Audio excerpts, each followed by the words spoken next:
reitet so spät durch Nacht und Wind.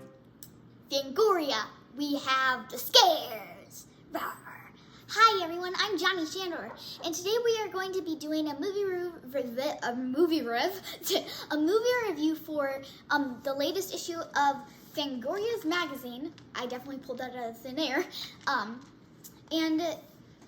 Basically we are going to be doing a movie review on, where is this? Dog Soldiers. Now this movie has hit 20 years old just recently, and it is an amazing movie. Okay, so this movie is called Dog Soldiers. It was made in 2002, as you can probably guess. It is 1 hour and 45 minutes long, and it is a great movie about werewolves. Me and my dad love werewolves. They're just super fun to watch, so it was a great movie for us. If you don't like werewolves, then I don't think you would like this movie. But if you don't, you might even like this movie. It's a really good werewolf movie. Anyway, so it takes place in Scotland, which I actually am part Scottish. Basically, whenever you first see the movie, there's this guy and this girl, and I think it's his birthday or some holiday where he gets given a gift, and he receives a silver dagger. And then basically, it's like nighttime, so they go into their tent because they're camping out in this forest. And so basically, the first scene right off the bat, there's a kill. The wolf drags out the girl and kills that guy. And now remember that he gets silver dagger. This will come into play later in the movie. And so the first scene, the gore isn't that good. It's bright red blood. So whenever I go into this, I'm like, oh wow, it's a movie. It's a movie with I like those kind of movies too. I like the good gore movies and the horrible, ridiculous, not good gore movies, because those are fun too. Anyway, so then whenever we go into scene 2, there's a lot of action, which I like because it's really interesting action.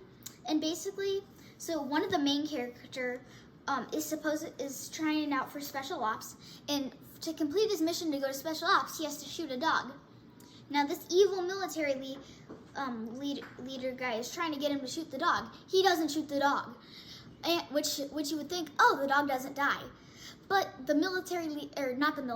the special ops leader ends up shooting the dog anyway. So if you don't want to see that, I recommend skipping that part because, well, I don't think you want to see a dog dying if you don't like that stuff. I don't really like it, but I still watch it anyway. So anyway, then it goes to 4 weeks later, and there's Highlands of Scotland. There's beautiful cinematography, and it's just great scenery, beautiful cinematography. You know, it's really good, and it looks amazing. It's like the scope view of this beautiful forest. There's mountains. It's the Highlands of Scotland. Basically, there's military battle training or army battle training or whatever. Okay, and so basically they get sent to the special ops military leader sends them to the place where there was a killing. Now generally this isn't really a spoiler, but I did not get this at all. The special ops leader is trying to set them up to use them as bait to capture the werewolf, which you find out like instantly, like after just like 10 minutes. And if you didn't already get it, you know for sure that that's it. So basically, and then whenever they're just camping out, a dead cow falls, and that scared me to death.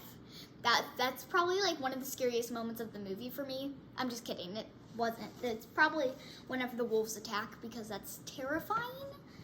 And also, what's so scary about werewolves is like every single country has a legend about werewolves, and that's what makes them so scary. Like there isn't really an origin to it, and it makes a lot more sense than zombies existing or skeletons existing or ghosts existing, even though I'm pretty sure that does exist.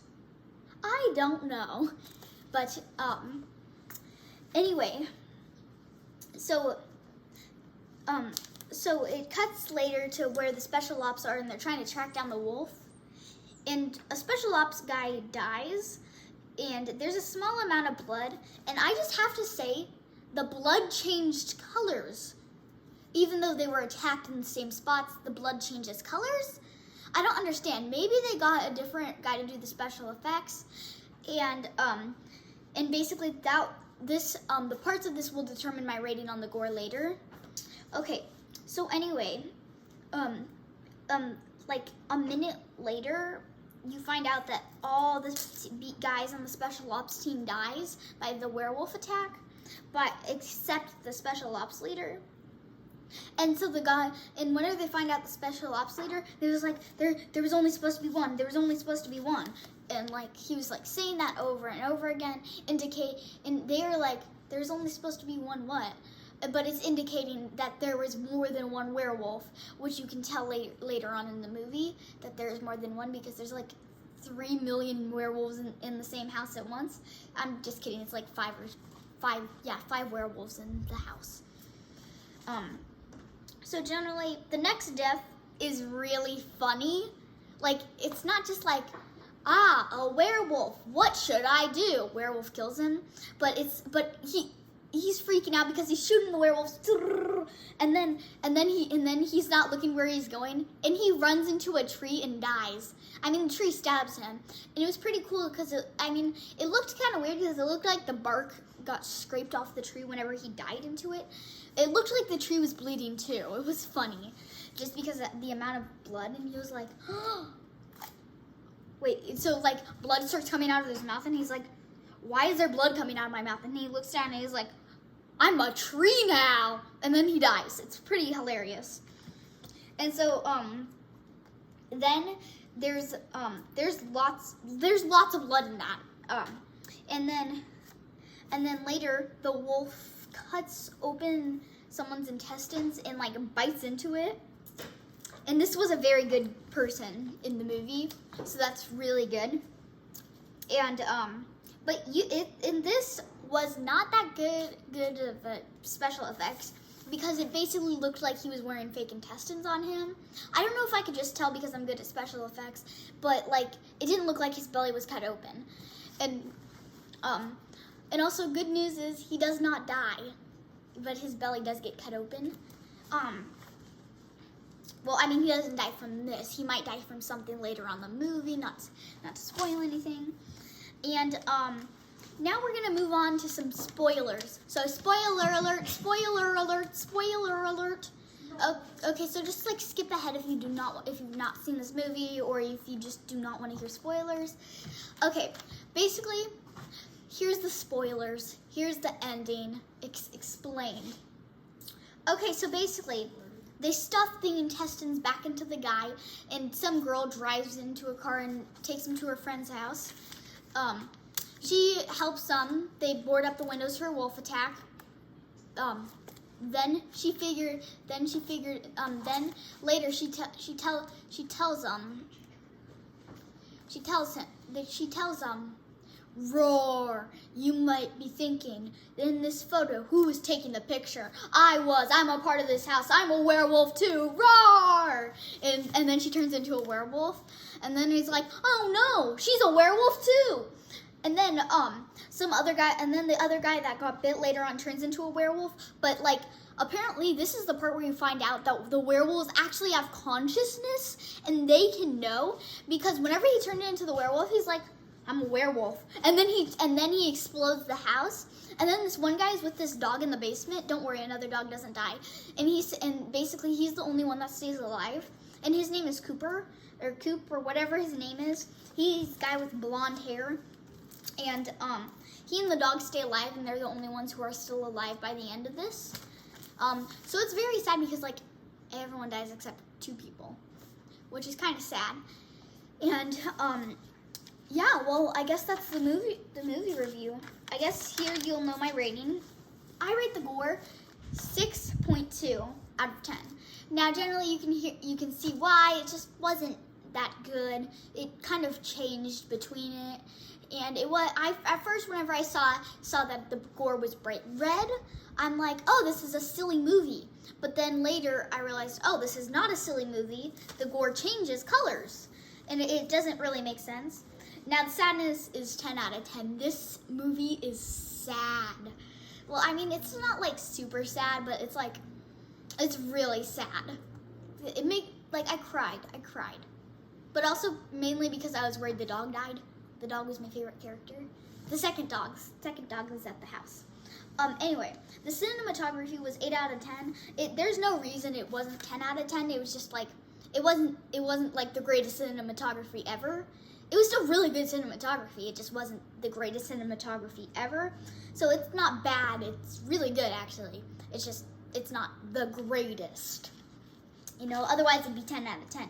The storyline, amazing, 10 out of 10. It was the best storyline ever. It was so good, so nice. The plot twist, 6 out of 10. The plot twist was kind of predictable. Like as soon as you saw the photo, you could tell what happens. And I don't know what the film is rated. I think it's rated R.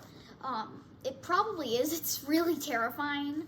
I would rate it R because how terrifying it is. There's no sexual scenes, which is nice. And so the rating is 7.5 out of 10. It's just because of the gore and the plot twist. Their rating had to average it out. But technically I didn't average, I just guessed what the average would be. And I'm probably close to correct because I'm really good at those kinds of numbers. And a special thanks to Janine Pipe for writing this article on dog soldiers. She did like a little interview on the guy, and she found pictures from the movie, and generally it's just so great. And also thank you to Fangoria. And Fangoria is obviously the best horror magazine ever. Like, it's so good. I mean, look how much detail and design is into this cover, and look how thick it is. They spent 3 months on this. I would expect the same quality in about a year. And so they're just such an amazing company. And their books look really, their magazines look really cool. Like you have Make Your Own Monster here, and it's just some really cool designs. And then later, over here in the book, okay, I found what I'm looking at. They're showing the newest horror movie, which whenever I started reading the magazine, it was actually the day it came out. The 29th, The Hatching. Oh my goodness, or Hatching or whatever. I'm so excited for this movie. It's actually gonna be the third, like, I'm gonna review that after what I post on Friday. Flashback Friday is gonna be Son of Godzilla, and it's gonna be because it's from the very first book. It's 20 Years of Godzilla, or something like that. And anyway, this magazine is just so amazing. They have the rest of the magazines. And look, here's a cool picture taken right out of the movie. And they were actually, a fun fact about this movie, they were actually going to use real wolf heads, but then they decided, no, that's animal abuse, we shouldn't be doing that. And so they created the next best thing, and it looked exactly like wolf heads. And I'm glad they didn't use real wolf heads because that's kind of sad. But it looked so realistic, and they were tall and skinny, and they were 7 feet tall, and they were standing on tables, and it was so scary. And it was generally just a great movie. So thank you to Fangoria, and I'll see you in episode 2, Flashback Friday. It'll be posted this Friday, and I'll see you in the next video. Bye, everybody!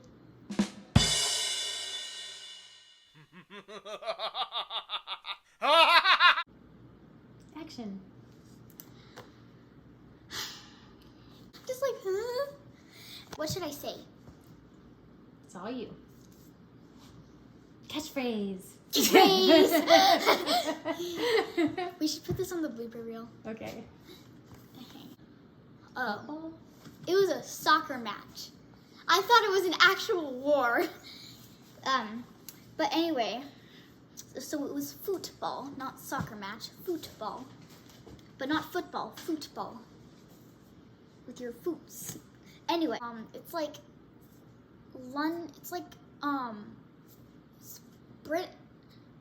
What's the country called that there's British people in? England? England. Oh my goodness, I cannot think of the name of that country for a minute. Fangoria, we have the magazines. Hi guys, I'm Johnny Shandor, and action 2.